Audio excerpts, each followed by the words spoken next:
Hello, everyone, and welcome to Unplugged. And Unplugged is a show for owners of focused, growing businesses in Africa. The people who want to sharpen their skills, expand their knowledge, and build useful collaborations. My name is Julia Okujaks, and it's my pleasure to welcome you to the second edition of our 2023 foundational series called Mind Your Business.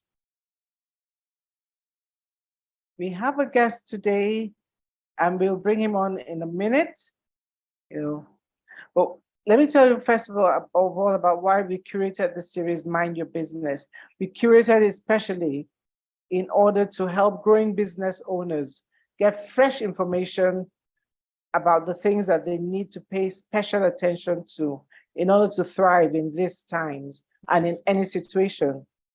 And this knowledge is power, and it's our desire to harness and share the power of subject matter experts and thought leaders with you, our guests, so that together we can all know better, do better, and build better businesses.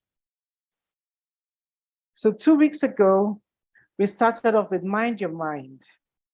And that was the first in our Mind Your Business series. And Mind Your Mind was a show we had, a broadcast we had with Steph Red.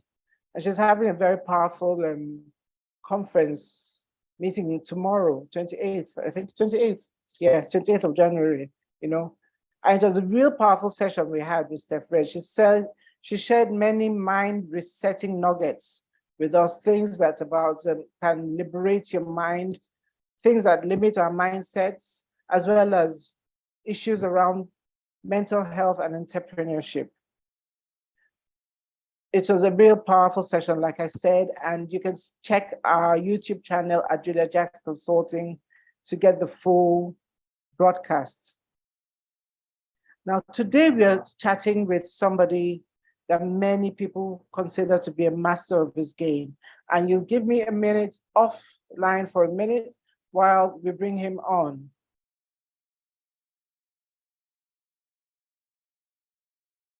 Just give me a minute offline while we bring him on. Okay, he's here. It's my pleasure to introduce to you and welcome my very good friend, Christopher Okpoko. He's the executive chef of Margaret's Restaurants and is the managing director of Margaret's Food Nigeria, among many other things. Christopher is a trained chef, and he operates at both ends, the high end and the not so high end of the food business. Today, he's a name and a face in the food industry, but it always wasn't so. So Christopher, share your beginnings with us, especially because there's a question that someone asked, did you always want to be a chef? Good morning, everyone. Thank you, Julia, for having me on this. I'm already having a swell time. To the question that was just asked, did I always want to be a chef? Yes. Yes, I always wanted to cook. Always wanted to cook. How did I start? Okay. So in my family, my father calls me a complete waste of money. Reason being, I studied geophysics for my first degree, And while I was in school, I was baking and everything. And I grew up in a very academically challenging household. All my siblings had masters and doctorates. Today we have like 3 doctors in my family, apart from the medical ones. And having the first degree was not just enough. So my mom was begging me. She said, okay, just go and do another degree. And I said, but I want to cook. She said, just do another degree first, then your father will leave you alone. So I did a master's. I finished that. I came back, and my dad automatically got me a job in an oil sector, which I do not like, which I did not enjoy. I was still cooking and working and going to the office 9 to 5 and everything. And I rush back home and do whatever food or cakes I had to do. It wasn't easy. Finally, it all became too much, and I just said, okay, people that are cooking and doing events they don't have 7 heads. I'm sure I can survive on this. I'm sure I can make a career out of this. So a friend of mine recommended me to someone who was getting married. And I took up the challenge and I decided to do the food. I think it was for about 700 people then. Mind you, I didn't have any generator. I didn't have any of the modern facilities. I didn't even have an hold on a industrial minute. cook. Hold on a minute. This friend of yours, this job you took on, which probably was your first big job, this is before you trained as a chef? Before I trained. Okay. Before I trained. So while in school, I had meddled because my mom was a very good cook. And whenever she traveled to take like a course in her profession or whatever it is, we always went with her to do a little bit of cooking. So from watching, from television, we never had a chef growing up. So it was either my mom or sometimes my dad. They were the chefs in the house. So I learned, and with my own experimentation, so I took that big job, 700. So no modern facilities, no huge industrial burner. It was firewood and coal pots. Then there was I didn't have a generator. So I don't know if you know those shell talks, those half sizes that they used to turn into like a bush lamp. Yes. Yes. So I went to oil mill and I bought about 10 of those, filled them up with kerosene and the wick, and we lit them. And I put them all around the backyard in my house. Then my assistants and my fellow cooks were my neighbor's children, the security man in the house, everybody. So we went to work, and somehow, we were able to deliver. We delivered a very good service. It was really, really good. And that sort of gave me the encouragement I needed to continue pushing. So yeah, that was my humble beginning. Wow. It was my very humble beginning. I can never forget those bush lanterns. I know you told me about the firewood before. And I know firewood food is good. I mean, I'm in that generation where we use firewood and kerosene as our staple. And till today, I still use firewood. But the bush lantern one is it's a new one for me. So I needed a source of power. I needed a source of light. We needed to see.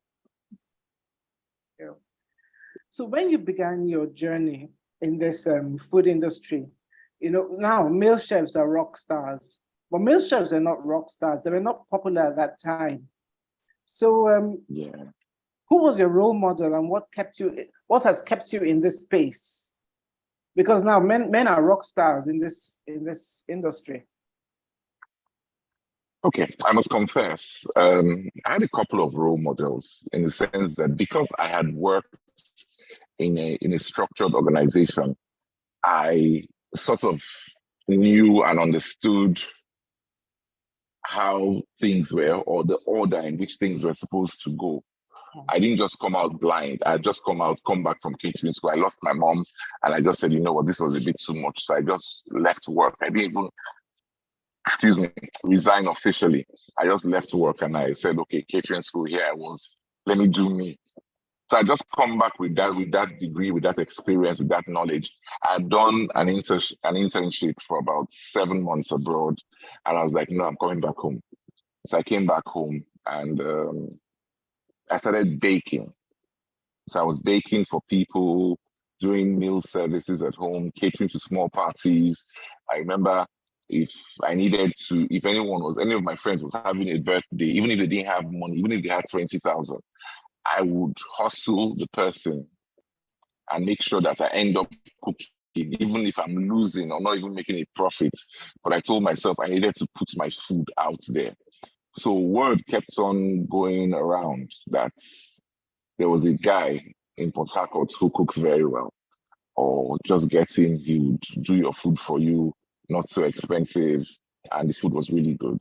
So I continued pushing that. I wouldn't really say, yes, we're not rock stars then. I wouldn't say I'm a rock star now, because really, male chefs that are rock stars, sort of, we've sort of carved a level which might be misinterpreted and not seen as accessible by everyone. I hope I've been able to, yeah, not seen as accessible by everyone. But yes, I continued pushing. Role models, funny enough, I had two role models. The first one was my mother. The first one has always been and will always remain my mother. Then the next one was Floretta Halliday of Minaj. Floretta Halliday of Minaj, because this industry is not can sometimes be very hostile. But when I started, I had the opportunity of catering together with her at an event. And I was barely a year and a half. And this was a really high profile event.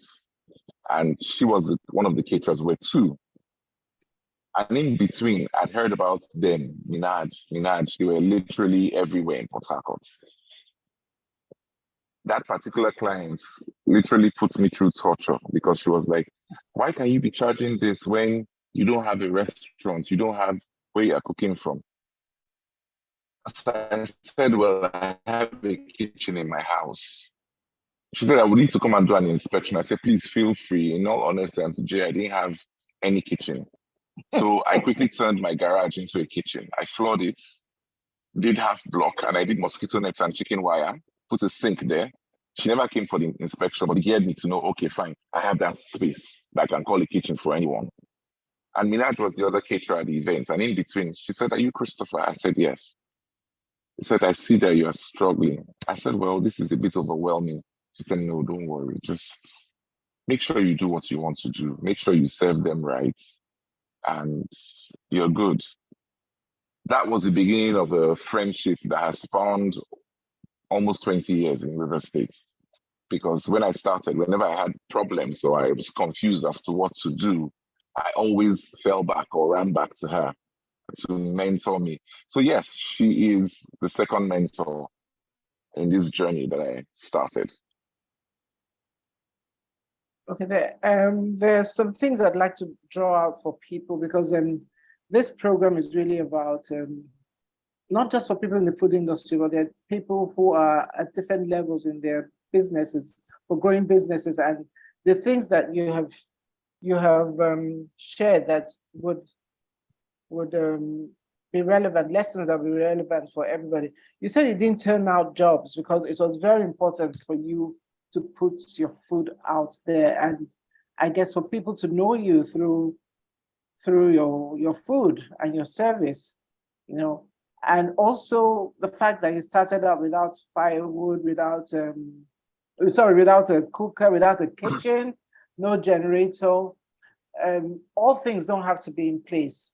So do the things, work with what you have, and make it work. And also, don't be afraid to look for encouragers. All of us need encouragers along this route, the people that we see that are big now, they had somebody holding their hand, and it's always very useful. So now these days you can have a mentor from afar. You don't even have to know who your mentor is, but you just follow them on social media, and those are your mentors. But Chris, you said something about the benefits of having worked in a structured environment before, which helped you with processes. Can you speak a little bit to that? Because I do know that a lot of people start off and then they start off with their talent. They say it's a passion thing. So they start off with the passion, and then they have to go back, dial back, and look for how do we now build the business around this passion. So could you speak about how did it give you how do I say it, a head start because you had worked in a structured environment before? Would you say so? Yes, I did. In terms of planning, working for an organization where you have to be at work at 7 max. If you are 1 minute past 7, you are considered late. You knew lunchtime was between 12 and 12:45. Closing was at 5. It made me calculate and organize myself that all my extracurricular activities had to be done before 6 a.m. or between 12 and 12:30 or anytime after 5.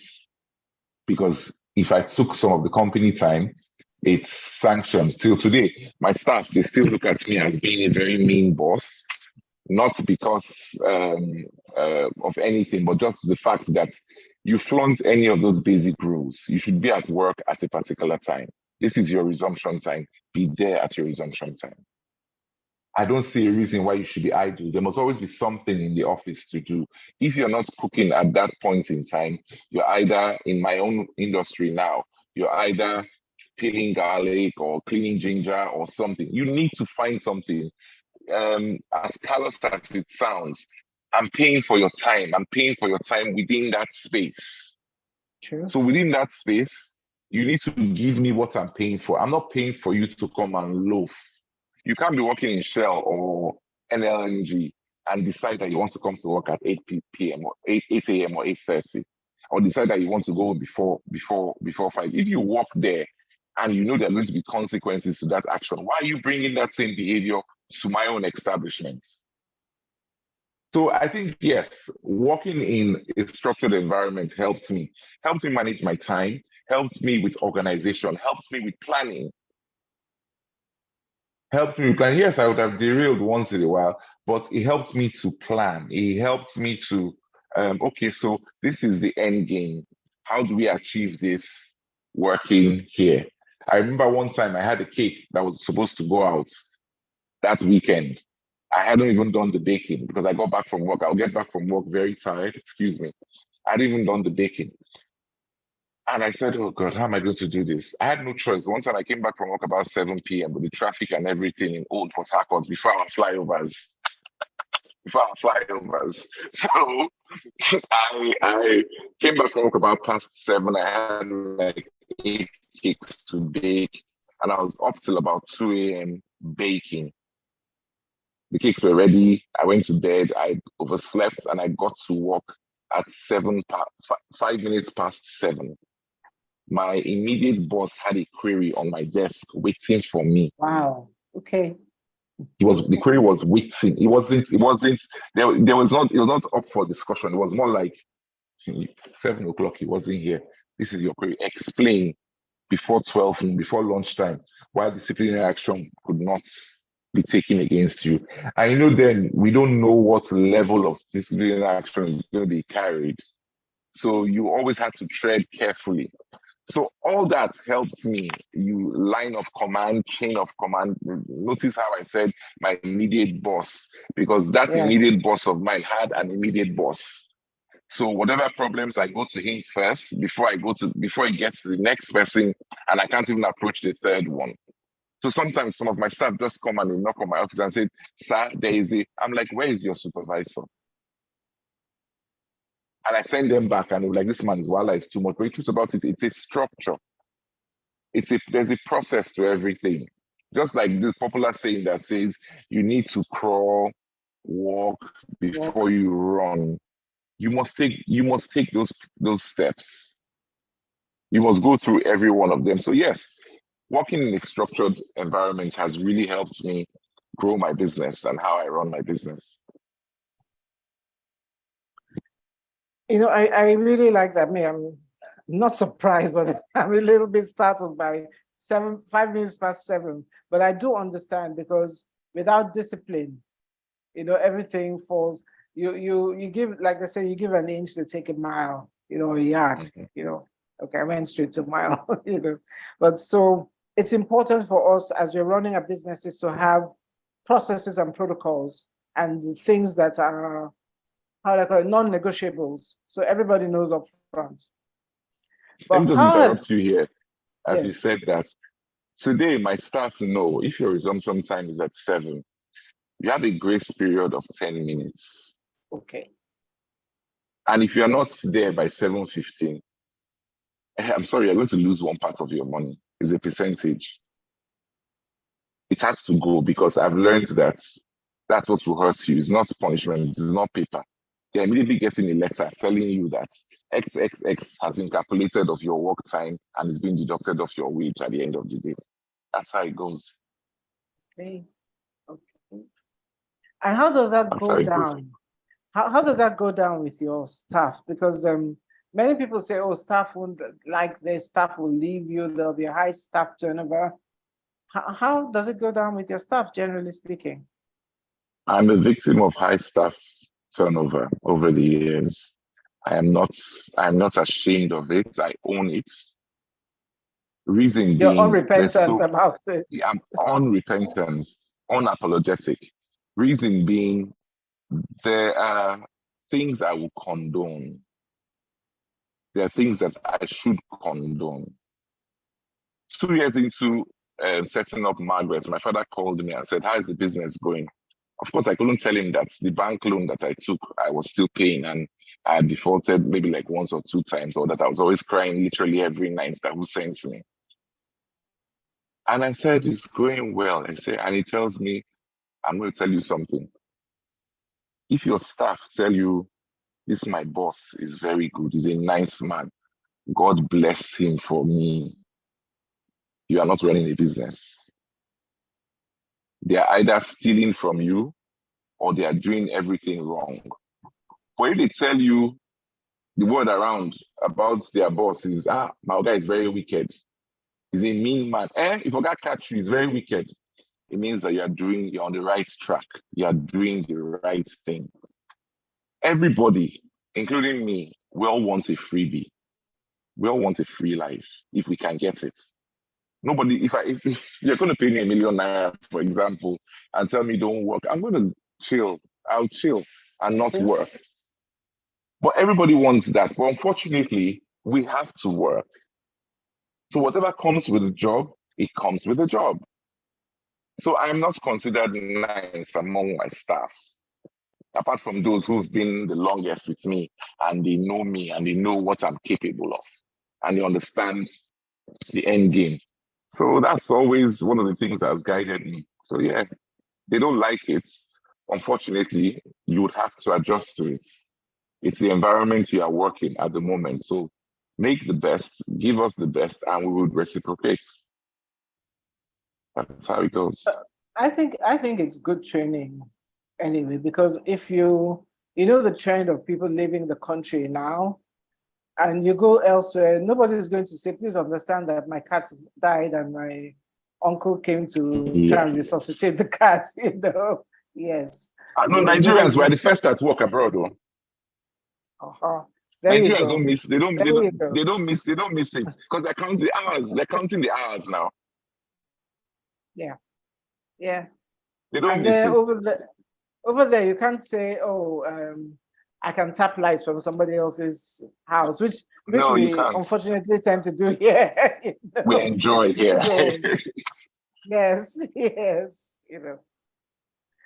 Okay, I mean, I hope our guests are listening and taking notes, because this is for me, it's if I may share with you, I mean, when I first started work, not the first time, my first life, I was a lecturer. So you had to do your notes and you had to show up no matter what, on time. But when I first started in advertising, I remember that our bosses sometimes, and you wouldn't know when, they'd stand outside drinking coffee. We had to start work resumed work at 8. And even when you were there at 7:45, you just felt, oh my goodness, I'm late. My bosses are standing outside drinking coffee. So you scurried to the reception to sign in and do everything. And that discipline, it's not nice. That's why it's called discipline, I guess. It's not the nice thing. True. But I always thank them. I thank them for doing that because it made me transition myself properly. So I'd like to just share something with you that my coach taught me. And she taught me that for every gift we have, we can deploy each of it in at least 4 different productive ways. At least 4. Now, apart from Margaret's restaurants, what other ways have you deployed your gifts and your love for cooking? Sorry, we interrupted my call. I was coming. Can you repeat that question again, please? Okay. My coach taught me that for every gift that we have, we can deploy each one in at least 4 different ways, at least, probably more. So apart from Margaret's restaurants, which other ways have you deployed your gifts, which is your love for cooking? So there's Margaret's Bakeries. Okay. That's one. And something I do, not a lot of people know, is sometimes I help families. I could just offer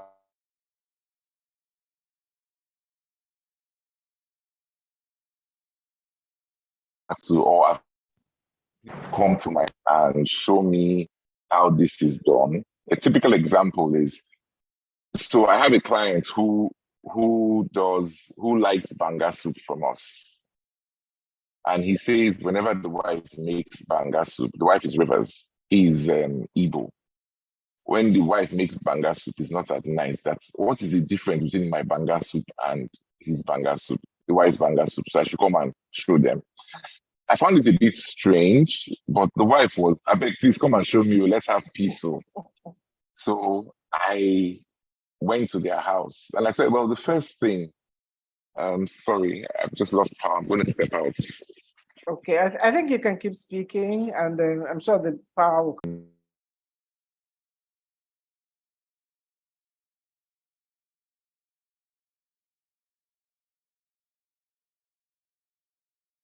Okay, guys, I mean, I guess you understand.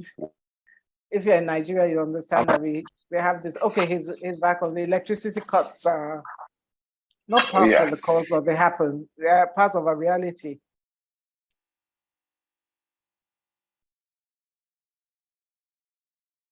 Okay. In the way, it's banga water. It's banga water, and then we now graduate to what's it called? The fish and all that. In River State, when they make banga soup, they put crabs, they put periwinkles, they put shrimps, they put all that. We don't do that.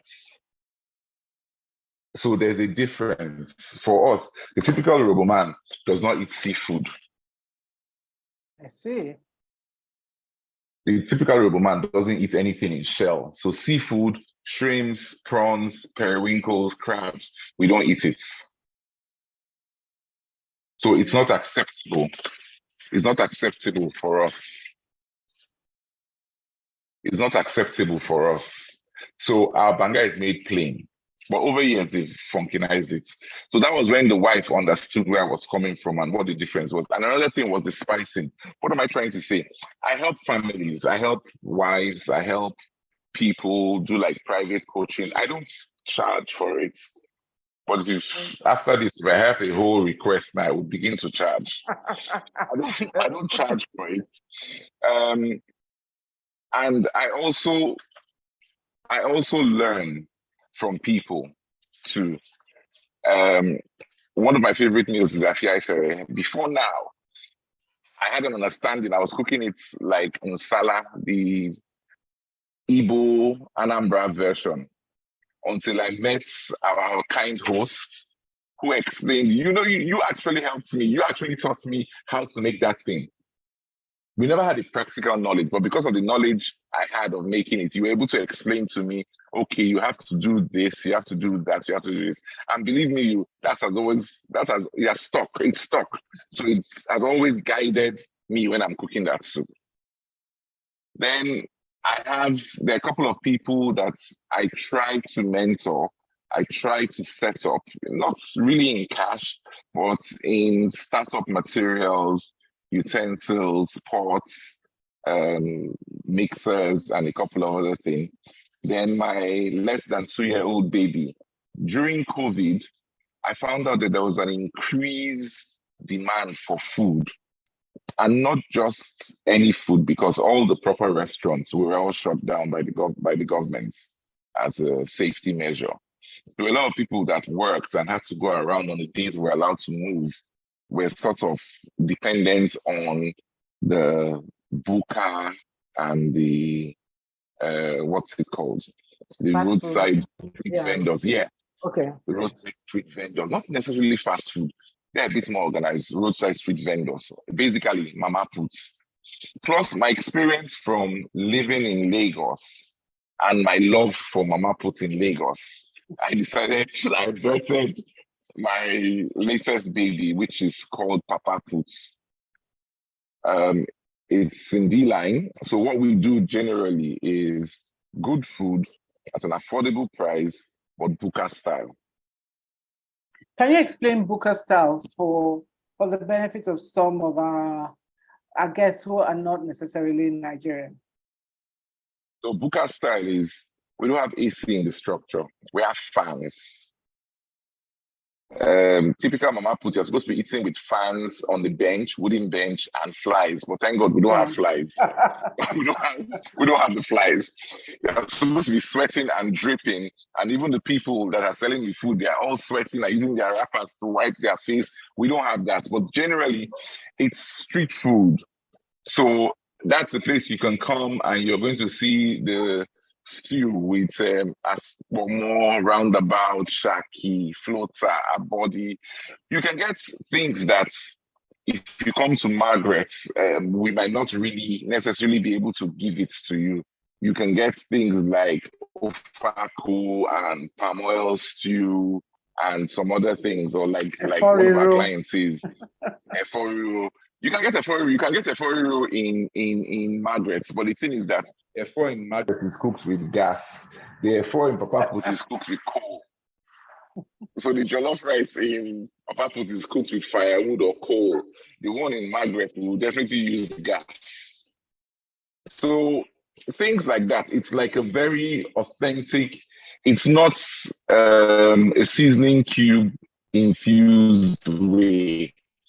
So we have other ways of seasoning, like dry crayfish or prawns, which is dry and pounded and added to the soup. There is dawa dawa, there is ogiri. So these are like the very authentic African seasoning.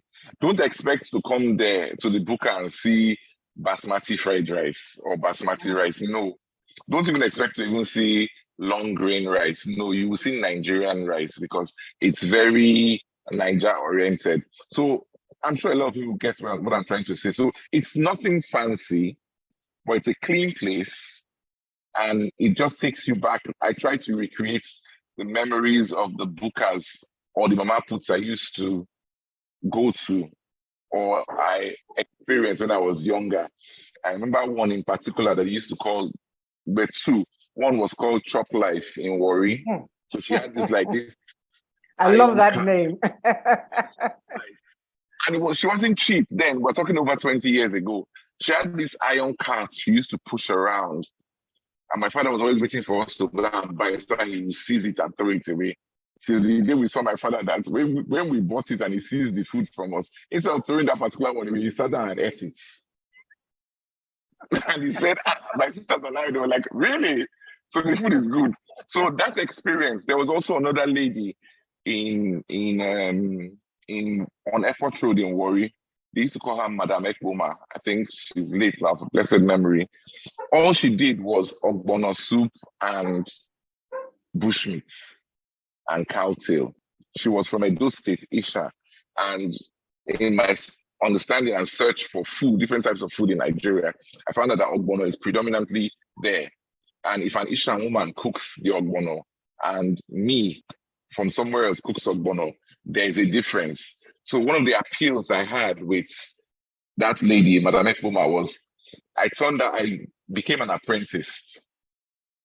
So I learned how to cook ogbono soup the Ishan way, which is very simple but very technical. So I learned all that. I learned how to pound yam.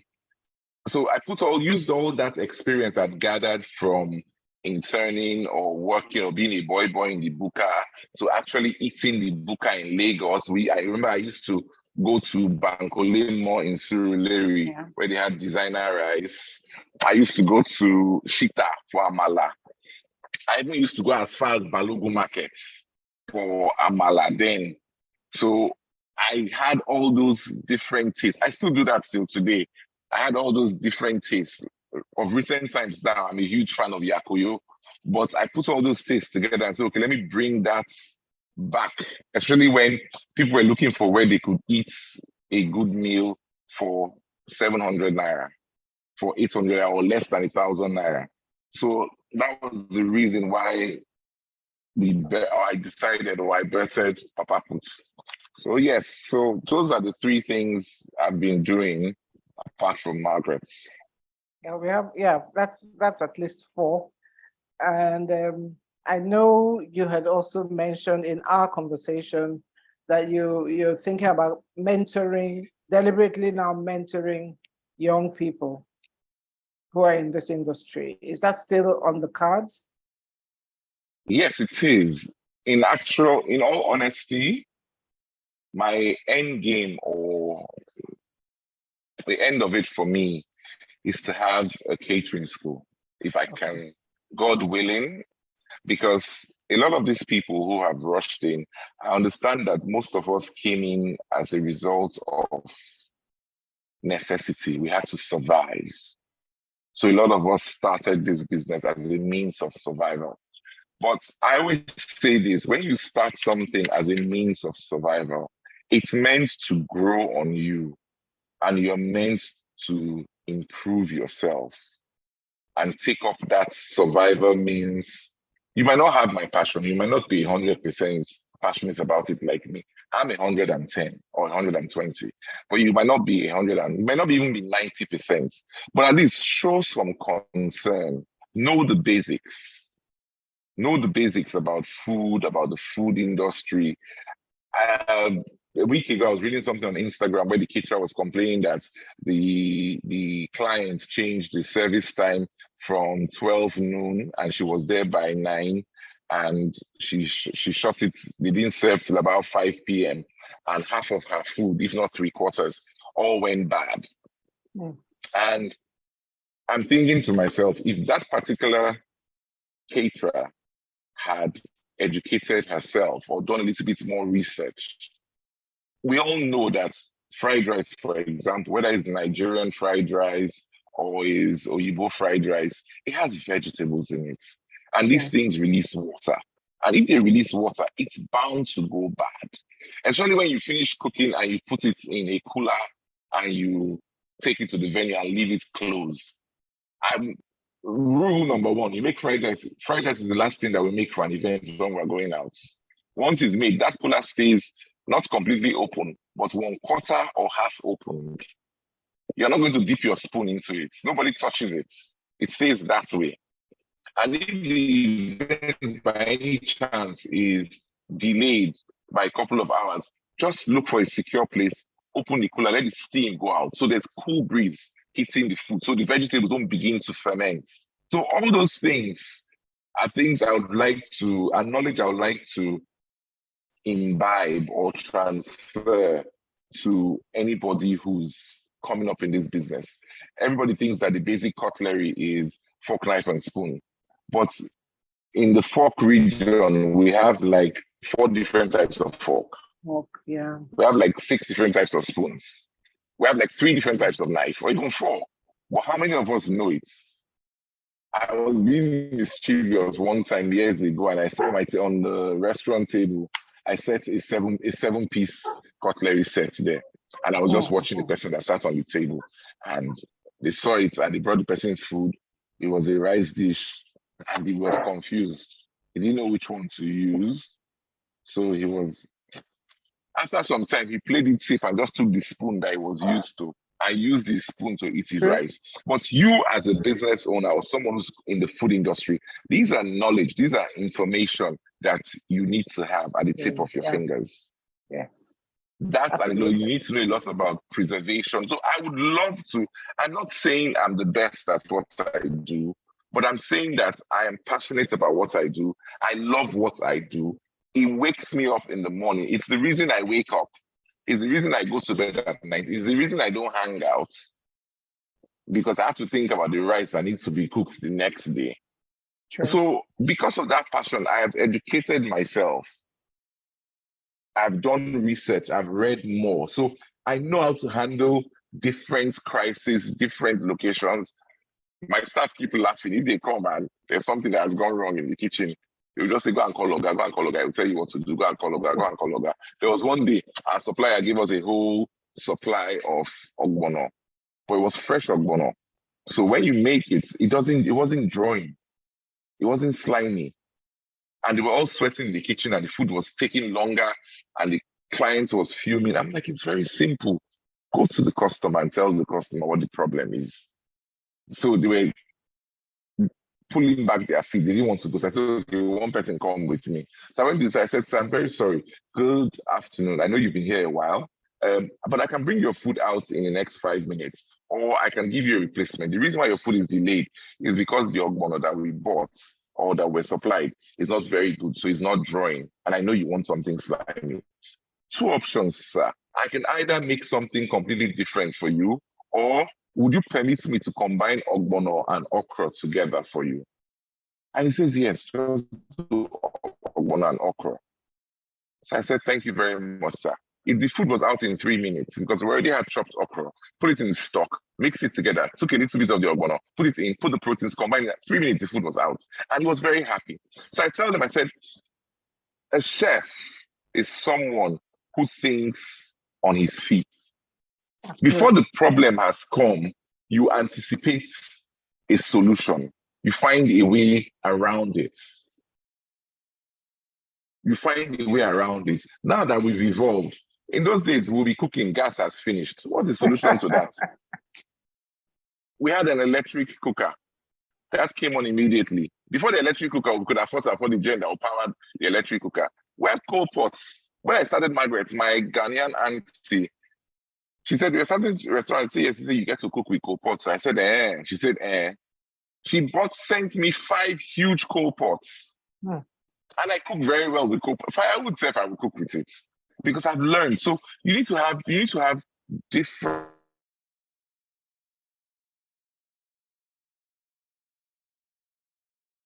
approach. Different. Yes.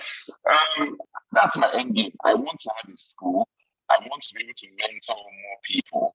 I want to be able to transfer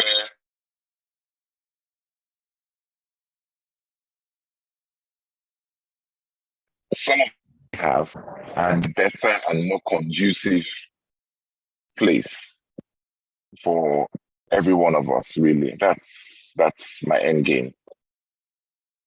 Okay, now I'm going to share with you a quote that Oyinye Eke sent, and this speaks directly to our topic, which is think big. Said, I think it's anonymous. She didn't indicate who it was from. Said, thinking small is a self-fulfilling prophecy. So she just said, then she said, how do you start small, but guard your mind from thinking small so you can think big? Because you started small. How did you start small? Then how do you guard your mind from that place of firewood and coal pots to thinking where you are today?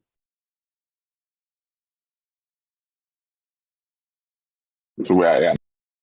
Yes. Okay, so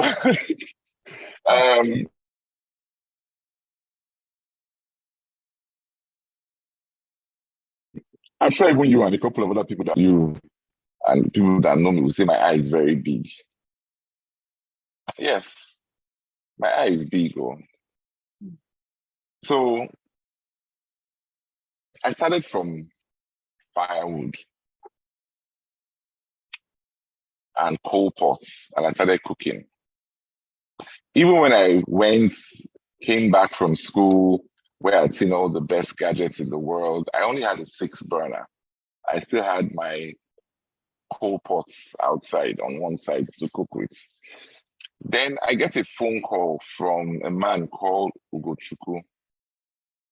And I said, sir, he says, can you be in Calabar tomorrow? I'm like, Calabar? I said, we have a job for you. Can you be in Calabar? I'm like, Calabar. So I tell my friend, I was like, go now. I said, but I don't know anything about the job. He said, just go now and see what they are talking about. So the next day, we drove to Calabar. He gave me directions, and the directions led to Government House, Calabar. See. And we drove in. I'm like, Then he meets me and says, okay, just sit down here. We'll come and join you for the meeting. And who comes in? Honorary Duke, Her Excellency, the former governor, First Lady of Cross River State. And she sits with me, and I must say I was intimidated because the language, the diction, everything, and she was going on and on. Everything was just going in my head. I was like, oh God, God, God, God, God, God, God, God. But I was able to compose myself, and they told me what they wanted. So they were hosting Miss World. I've never told anybody this, but I probably would have told you, but this is the first time I'm going to say it in public. They were hosting Miss World in Calabar then, and I was required to cook for the events. And we're talking 500 guests, and it was girls from different parts of the world, people from different parts of the world.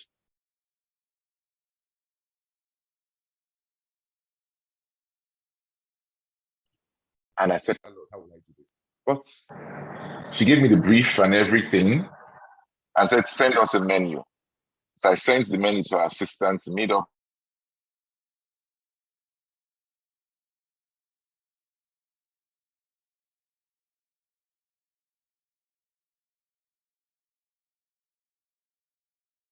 the whole, it was going to be achievable.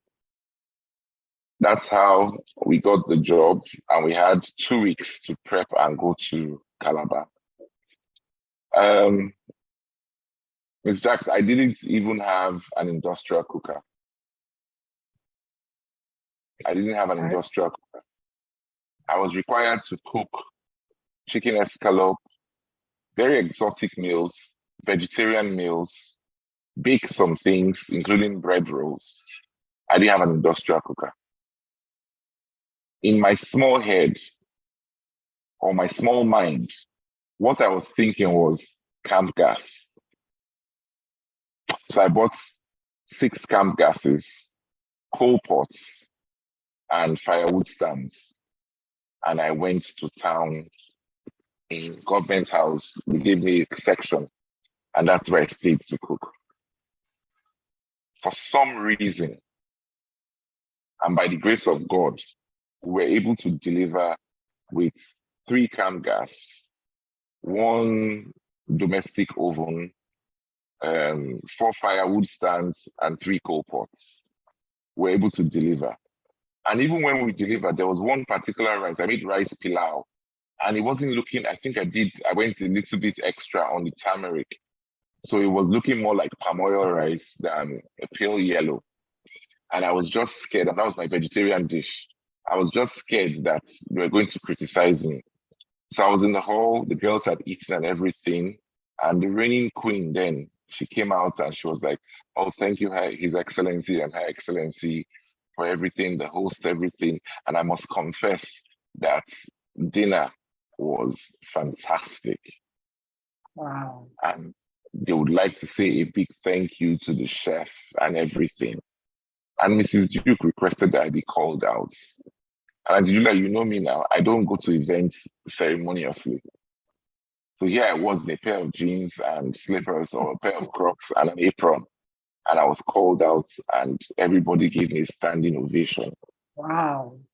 That spurred me. And I told myself, I would never put myself in that situation again. It just meant that I had to work very hard. So the next time I had to go for an event, even though I didn't have the money to purchase it, I knew I needed industrial burners like 5. I was lucky. I don't know what it is like now. I knew a couple of people, sellers, who were willing to let you take it and you pay installments. Okay. What am I trying to say? We all start something small, but it depends. What level do you want to take it to? Where do you see yourself in a couple of years or in a couple of months? 5 years ago, my ultimate kitchen was to have a 24-burner cooker. I achieved it 4 years ago. Now I'm bored. My ultimate kitchen now is a mobile kitchen. I've seen the design, I know the cost, and I'm working very hard towards it. There's nothing wrong. There's nothing wrong. I'm not saying that my day has always been smooth and good and easy. I still have my difficulties. I still have my ups and downs. But in the midst of your ups and downs, there's nothing wrong in setting a goal, setting a target for yourself and said, in 2 years' time, I want to be here. In 3 years' time, I want to be here. There's nothing wrong. Oh, I want to be able to cook for the president.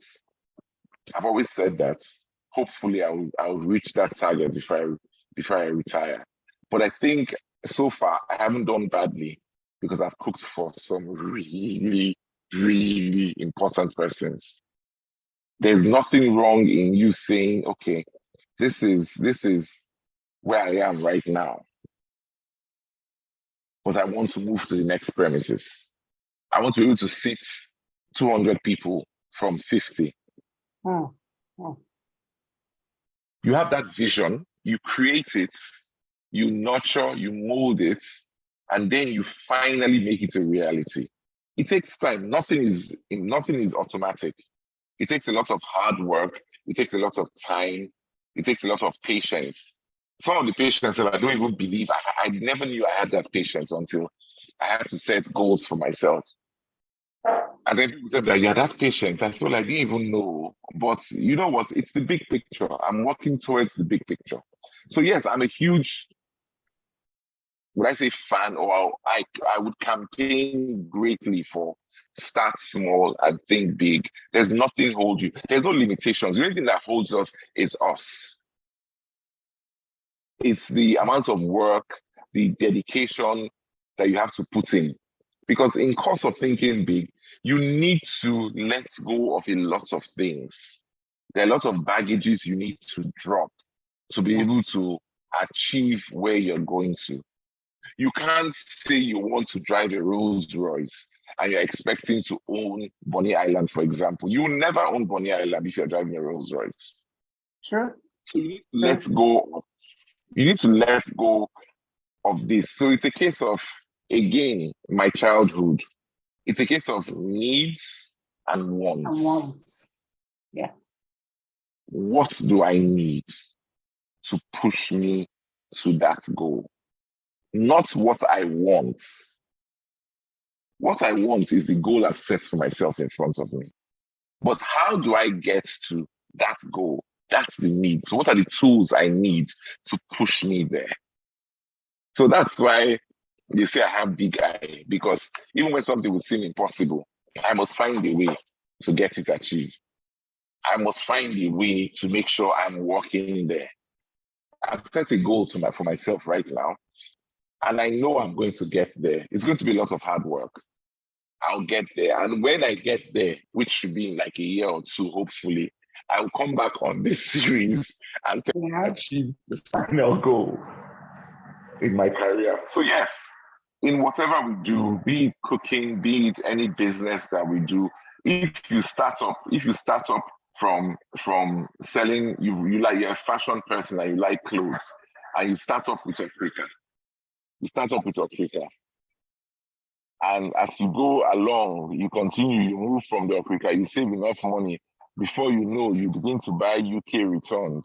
After UK returns, you now graduate to Turkey. After Turkey, or you graduate to China. After China, you graduate to Turkey. From there, you now go to Port Harcourt and you now do the rest of Europe and all that. That's your aspiration. That's you. You've thought big. You've known where your end game was, and you follow the steps and the processes to get there. Because again, it's not automatic. Yeah. Yeah. I was smiling because not because the different names of the thrift business. I know, but I was smiling because I know what some things used to sell, but it's like, the steps. You must know the steps you must take. You must know the steps that you must take to get to where you're going, and appreciate every step. I also failed to mention the fact that was it Mama Ipoma? You talked about where you went to learn. You realized, you realized there was something, not a deficit, but another way in which you wanted to learn how to cook, and you were ready to, I won't say humble yourself. You were ready to learn. It's not humbling yourself when you want to learn. You're ready to say, "Hey, I don't know this. Teach me." So you have to have a teachable spirit. You have to be ready to dream big, have this really audacious goals, and I'd say to a large extent, be careful about who you share your goals with, because some people are dream and vibe killers. They just say, in this Port Harcourt, you can't do it. But I've seen you, and you cater for meals outside this country and all around this country. Yes. And it goes from bread, bakery, baked goods. I mean, I really don't know personally, and this is my friend. I don't know which one I prefer him for. Is it the cakes? Is it the bread? Is it the? I think the cake is suffering. Yeah, the right cakes now. Are suffering. The cakes are suffering for me, just for me, because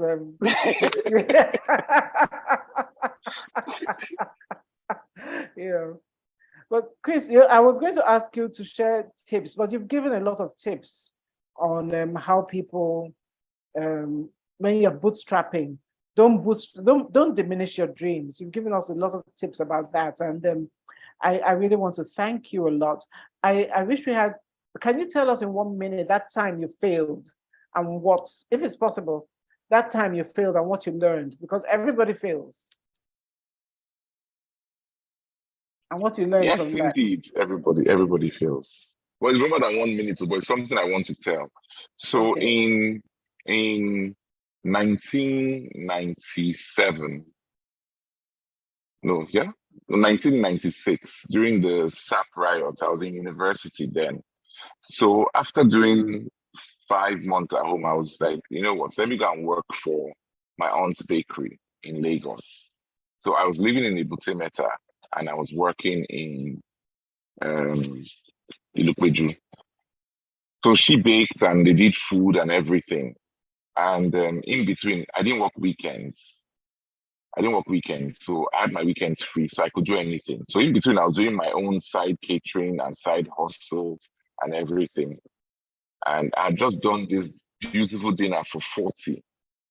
Again, I hadn't trained then. This was just from me going through cookbooks and my mom's experience, my mom's kitchen.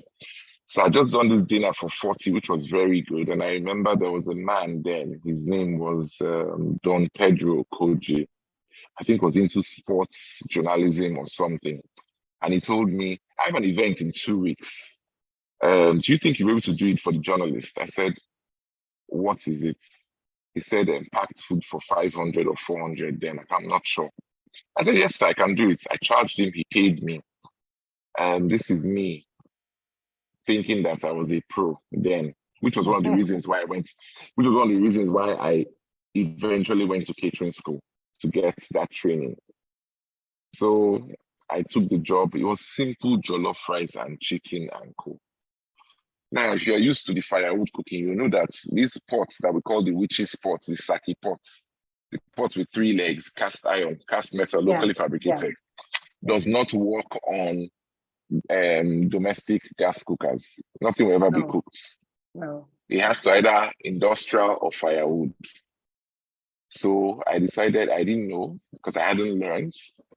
So I used the domestic gas cooker to cook half bag of jollof rice.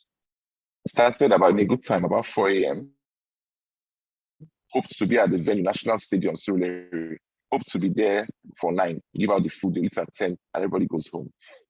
At 9:15, quarter past 9, the water that was covering the jollof rice had not even boiled.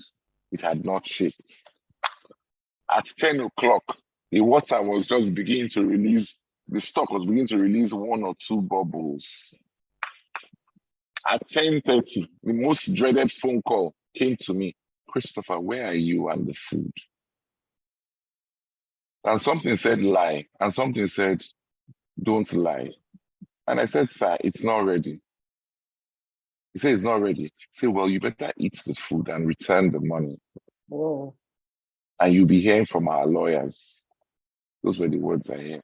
And Julia, the chicken that was already ready, the rice there, I fainted. I just turned off the gas, I didn't faint literally, but I just sat down on the ground there and left the pot and everything in our compound. The rice absorbed all the water and cooked in cold water after 3 days.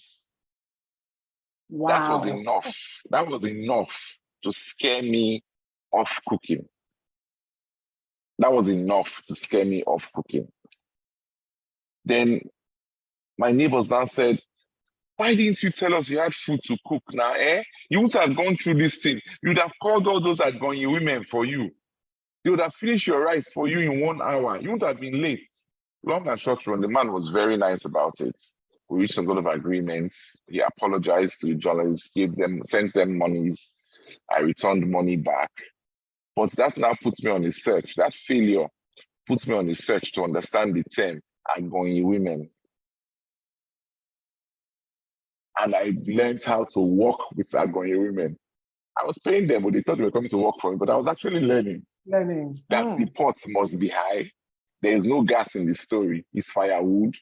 There's a particular temperature, everything. So I learned everything. So me, I'm an expert now in that pot and everything. So that failure was enough to have sent me packing and run back into my shell.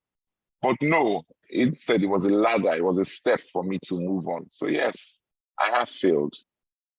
And I realized that when you fail at some things you try, don't dwell on it. Move on. Take that experience as a lesson into your next project that you're doing. And don't repeat it. And don't repeat it. And you would excel. Ask questions as to why you failed. Know why. See the possible cause and reasons. Then understand it. And the next time you try it, it's going to be success all the way. So that's it. Well, Chris, thank you. Thank you so much. Thank you. I mean, thank you. For me, I'm learning this, and thank you for willingly sharing your successes and then the times where we're not so successful. And especially, many people look at you and they don't know how you started. And at the time I met you, I mean, people don't know this, but I actually argue with him almost at maybe November every year, like, don't shut down in January. He shuts down for like 3 months because he has to do a total overhaul, of everything. So he has this creative restlessness. We're opening in February now. We're not doing there you go. You used to do 3 months. You used to do three straight months, So the creative restlessness, the courage, the boldness to go for what you want, and the desire for more, very important. And he talked a lot about integrity. He didn't call it integrity, but there's integrity there. There. So there is so much you can learn. Have a teachable spirit, and don't think you ever know it all. And keep your eye on the end game. There's so much I've learned. Thank you, Chris. I wish we could have talked about your processes, because I know offline we've talked about how detailed your processes are, how very Yes. specific your processes are, you know. Maybe when you, not maybe, when you hit your new audacious goal, Landmark. Yes. yes, we will come back and have that conversation. But that in Yes. itself is a masterclass. I tell you, when you Yes, it talked to is. me about it, I was in awe. Everything can be measured, people. Every single thing can be measured. Up Trust to me. water. Up to water. Yes, everything can be measured. So, Chris, thank you so much. Thank Thank you you. for having Yes, me. Thank you. yes, Thank you so yes. much. Guys, this is his second time on Unplugged. He was one of our early guests when we started about not quite 24 months ago.